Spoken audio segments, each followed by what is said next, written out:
Hello student, welcome you the new session 2021 and I am your SST teacher. I am here going to explain the next topic in chapter 1 in politics, power sharing. जैसे हम लोग power sharing में case of Belgium देख चुके थे, case of Sri Lanka देख चुके थे। आज जो है ये पढ़ना है why power sharing is desirable. ज़रूरी क्यों है कि सत्ता का बंटवारा होना चाहिए। ये तो सदियों से होता चला आ रहा है कि आप देखे होंगे कि मोनार्की या एरिस्टोक्रेट्स या किंगशिप वाली गवर्नमेंट में एक ही आदमी फैसला लेता था। अगर वो सत्ता सही थी, वो शासन सही था, तो फिर डेमोक्रेसी लाने की ज़रूरत नहीं थी।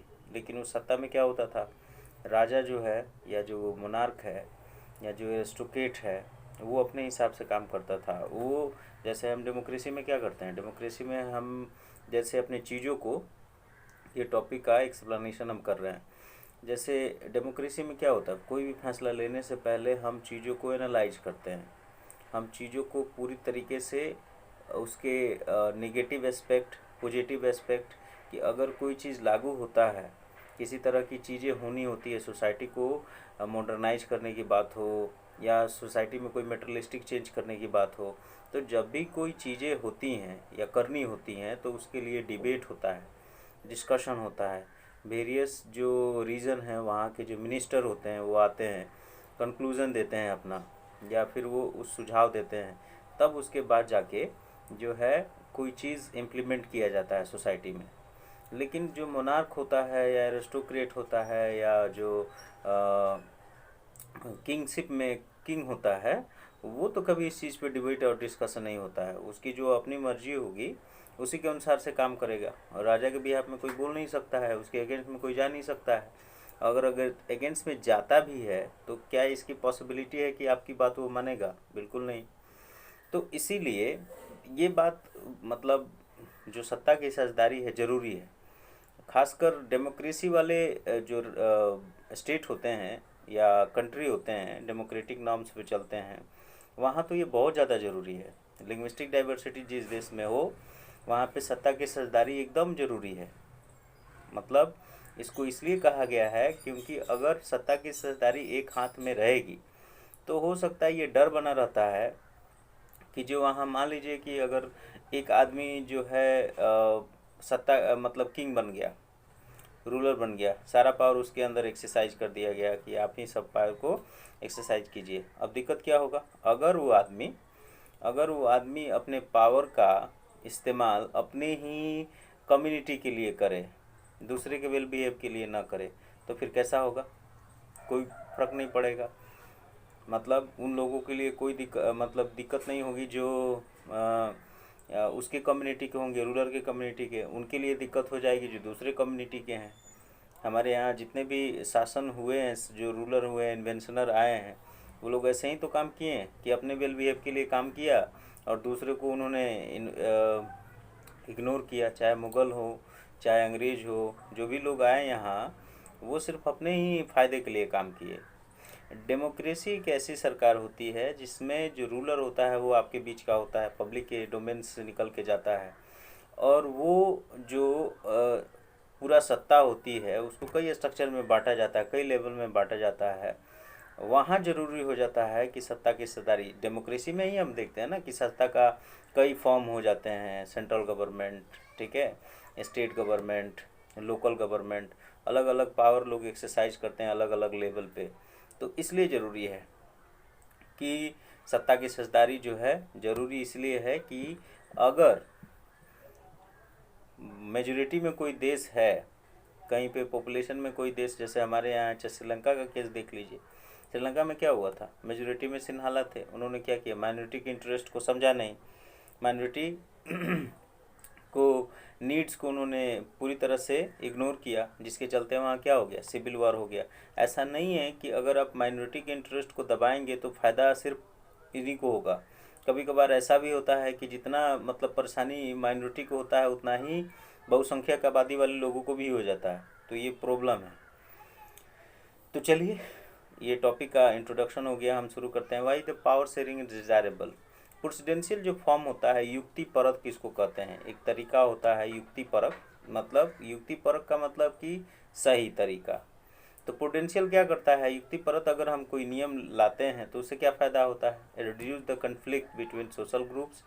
पहला तो ये है कि इस चीज़ से युक्तिपरक यानी जो प्रूडेंशियल गवर्नमेंट हम बनाते हैं यानी युक्तिपरक यानी डेमोक्रेसी, तो वो हमारे बीच में जो कन्फ्लिक्ट होता है उसको क्या करता है, रिड्यूस करता है। Ensure stability of political order, यानी जो पॉलिटिकल ऑर्डर होता है उसको इंश्योर कराता है कि कौन कौन किस पोस्ट पे काम करेगा, ऑर्डर क्या है, ठीक है। Ensuring will of majority undermine unity of nation, मतलब ये दिखाता है कि इंश्योर करता है कि मेजोरिटी जो होगा वो अंडरमाइन इस बात को सोचे समझे, ठीक है, कि नेशन की यूनिटी हमेशा बनी रहे। उसको आप मेजोरिटी में है या माइनॉरिटी में है, कभी भी आप इसको गलत इस्तेमाल नहीं कर सकते हैं। तो इस बात का पूरा ध्यान देता है। अब मोरल वैल्यू से अगर देते हैं पोटेंशियल गवर्नमेंट को, तो मोरल क्या होता है, it is a good for the spirit of democracy. Power sharing तो डेमोक्रेसी का मतलब स्पिरिट है, आत्मा है। और भी है कि people must have the right to conflict on how they are govern. इसके अलावा पीपुल के पास ये राइट होता है कि वो अपने कंसल्ट कर सकेंगे, हाउ दे गवर्न, कैसे हमको गवर्न कराना है। आप ही अपने मुद्दा को क्या करते हैं कि जब भी सरकार से आपको कोई शिकायत होती है, किसी तरह की परेशानी होती है, तो आप सरकार को सुझाव भेजते हैं कि नहीं भेजते हैं, या जो पब्लिक डोमेन में से निकल के आपका रिप्रेजेंटेटिव जाता है वहीं तो पार्लियामेंट में जाके अब आपकी आवाज़ को उठाता है कि सरकार हमारी ये बात या हमारे क्षेत्र में इन चीज़ों की ज़रूरत है, तो इन चीज़ों को आप इंश्योर कराएं। प्रूडेंशियल गवर्नेंस जो होता है प्रूडेंस पे होता है, युक्तिपरक ध्यान रखिएगा, युक्तिपरक का मतलब सही तरीका। On careful calculation of gain and loss, ठीक है।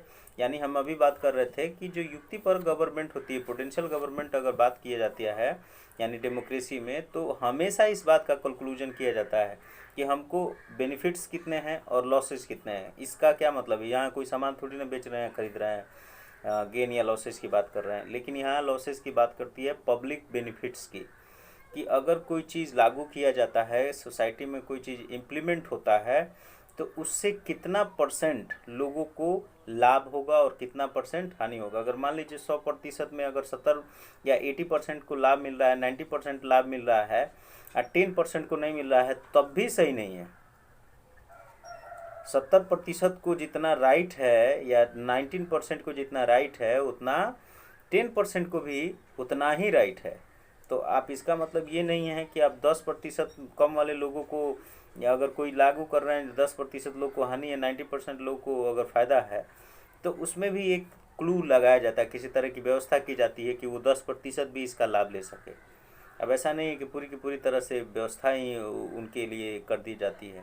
तो बहुत सारा चीज़ है, कंक्लूजन हम लोग करते हैं डेमोक्रेसी में कि बहुत सारे कंक्लूजन होते हैं, डिबेट होती है, डिस्कशन होती है, डेलीगेशन जाती है, मंत्रिमंडल झुंड मंत्रिमंडल कई बार जाती हैं, बैठकें होती हैं। आप देखते हैं ना, कोई बिल पास होता है राज्यसभा लोकसभा से, तो फिर राज्यसभा आता है, राज्यसभा से पार्लियामेंट में जाता है, बिल रीड होता है, उसमें कोई सजेशन आता है, दोबारा से रीड किया जाता है, फिर दोबारा से, तो कई बार होती हैं, कई प्रोसेस होती हैं। तो इससे क्या होता है कि चीज़ों को ज़्यादा एलेबरेट करने से, ज़्यादा उसको रिवाइज करने से, उसको देखने से, उसमें से जो गलत चीज़ें हैं वो निकल आती हैं और उसका बेहतर कंक्लूजन नहीं मिल पाता है कि अब इसके बाद क्या होना चाहिए।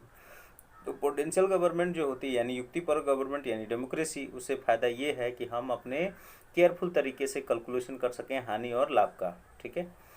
Prudential state that, prudential government युक्तिपरक जो गवर्नमेंट होती है, युक्तिपरक क्या हो सकती है, डेमोक्रेसी, ये जो है स्ट्रेस करता है, दबाव देता है, that power sharing will bring out better outcomes while the moral reason emphasise the very act of power sharing as valuable. ये क्या करता है, स्ट्रेस डालता है, ठीक है, दबाता है, इस चीज़ पे फोकस करता है, एम्फेसाइज करता है, power sharing will bring out better outcomes. मतलब आपको अगर युक्तिपरक गवर्नमेंट में है तो ऐसा नहीं गवर्नमेंट में बैठ के कुछ भी उल्टा उल जुलूल काम करें आप, ऐसा नहीं है। वहाँ बैठ के ऐसा काम करना है जिससे आउटकम बेहतर हो सके। दूसरा चीज़, मोरल रीजन में अगर बात करें तो moral reason emphasise act of power sharing as valuable, जो वैल्यूएबल होगा उसी काम को करना है। एक रिफर्स स्टोरी है लेबनान की, जहाँ बेरूत जो है उसकी राजधानी होती है, लेबनान की राजधानी बेरूत, और उसमें एक लड़का है खलील। उस कहानी को हम बताने जा रहे हैं, उसको ध्यान से सुनिएगा और उसमें कुछ क्वेश्चन हमें राइज करेंगे आपसे, वो हमको कमेंट में सेक्शन में बताइएगा। बेरूत की कहानी है, जहाँ पे जो खलील पैदा होता है वहाँ पे कई सारी कम्युनिटी रहती है। वहाँ सिया मुसलमान रहते हैं, वहाँ सुन्नी रहते हैं, वहाँ कैथोलिक चर्च क्रिश्चियन रहते हैं, ठीक है, और वहाँ फ्रेंच के लोग रहते हैं, मतलब फ्रांस के फ्रेंच। तो यहाँ 4 कम्युनिटी रहती है, ठीक है। अब वहाँ पे हमेशा से कन्फ्लिक्ट होता है। जहाँ पे डाइवर्सिटी ज़्यादा होती है वहाँ पे कन्फ्लिक्ट होना स्वाभाविक बात है, कई सारे मैटर को लेके हो जाते हैं। लेकिन वहाँ हुआ जब गृह युद्ध, तो उसमें खलील का चाचा भी मारे गए थे, खलील का जो चाचे थे वो भी मारे गए थे। अब दिक्कत क्या है, अब खलील जो है माता पिता जो है अलग अलग धर्म से थे, धर्म अलग अलग था उनका। अब वहाँ पे जो सिस्टम बना के रखा गया था कि कौन सा पावर किसको दिया जाएगा, तो जैसे कैथोलिक चर्च जो है वो राष्ट्रपति बनेगा, सिया जो मुसलमान है वो प्रधानमंत्री बनेगा, लोकसभा स्पीकर जो है मुस्लिम जो सुन्नी है वो बनेगा, और फ्रेंच लोग एक और पोस्ट है। तो 4 पोस्ट को अलग अलग चीज़ों में बांट दिया गया था, अलग अलग धर्म के अनुसार, ठीक है, धर्म के अनुसार 4 पोस्ट को बांटा गया था वो। अब खलील इस सिस्टम में तो रह रहा था, बहुत उसको पॉलिटिकल नॉलेज बहुत था, लोकप्रिय भी था। लेकिन जब वो इस सिस्टम में आया तो उसके पास बहुत सारे ऑप्शन, अब उसके तो जो पॉजिटिव जो पैदा हुआ था वो 2 धर्मों के चलते हुआ था, अब उसकी नागरिकता दोनों थी। अब इस वजह से अगर सोचो कि खलील जो है वो अगर सिया या सुन्नी ना होके सिया और सुन्नी होता और उसकी प्रधानमंत्री नहीं बनने की इच्छा, राष्ट्रपति बनने की इच्छा हो, तो राष्ट्रपति तो ऑलरेडी कैप्चर किया गया है कि राष्ट्रपति के पोस्ट पे जब भी आदमी बैठेगा वो किस धर्म का होना चाहिए, वो धर्म होना चाहिए उसका कैथोलिक, ठीक है, कैथोलिक जो ईसाई होते हैं वो होने चाहिए। तो अब वो कैसे बनेगा, वो तो चाह के भी नहीं बन पाएगा। तो पॉलिटिकल जो पावर है उसको धर्म से जोड़ के नहीं देखा जा सकता है। खलील के सामने ये बहुत बड़ी दिक्कत थी कि ये इस तरीके से सोसाइटी को या गवर्नमेंट को हम रन नहीं कर सकते हैं। क्या किया जा सकता है कि हम अगर लिंग्विस्टिक आधार पे जाके अगर हम दे दें लिंग्विस्टिक आधार पे, या हम कहें कास्ट आधार पे, हम इस तरह के चीज़ों को, पॉलिटिकल पावर का बंटवारा जो है वो हम उसके कास्ट या लैंग्वेज के आधार पे नहीं कर सकते हैं। सोचो अगर किसी समय में सिया मुस्लिम अगर ज़्यादा हो जाते, ठीक है, या सुन्नी मुस्लिम ज़्यादा हो जाते, या फ्रेंच लोग ज़्यादा हो जाते, तो फिर वो अपना पावर को कैप्चर करने की सोचते, उनके पास पावर नहीं आती तो वो मतलब लड़ाई झगड़ा करते, तो कन्फ्लिक्ट बना ही रहता ना। क्योंकि एक ही आदमी एक ही कास्ट का वो प्रधानमंत्री बन सकता है, वो राष्ट्रपति बन सकता है, वो लोकसभा स्पीकर बन सकता है, वो राज्यसभा स्पीकर बन सकता है। इस तरीके चीज़ों को उसके सामने बहुत बड़ी समस्या हो गई थी। अब वो सोच रहा था कि मैं क्या करूं। तो ये बात मन में, आप बताइए कि बेस्ट वे क्या हो सकता है, इस तरह की चीज़ों को समाप्त करने का बेस्ट वे क्या हो सकता है। ये क्वेश्चन है मेरा आपसे, इसको आप घर से करेंगे। तो हम आज देखें कि पावर शेयरिंग डिज़ायरेबल क्यों है। आशा है कि आपको समझ में आएगा। नेक्स्ट वीडियो जो है वो फॉर्म ऑफ पावर शेयरिंग होगा। फॉर्म ऑफ पावर शेयरिंग, कई तरह के पावर शेयरिंग होते हैं। जो पावर शेयरिंग है वो कई सारे फॉर्म में होते हैं, तो उसमें हम पढ़ेंगे। कल जो वीडियो आएगा उसमें हम लोग पढ़ेंगे फॉर्म ऑफ पावर शेयरिंग, जिसमें हॉरिजॉन्टल पावर ऑफ डिस्ट्रीब्यूशन होता है, ठीक है। तो कल तक के लिए आप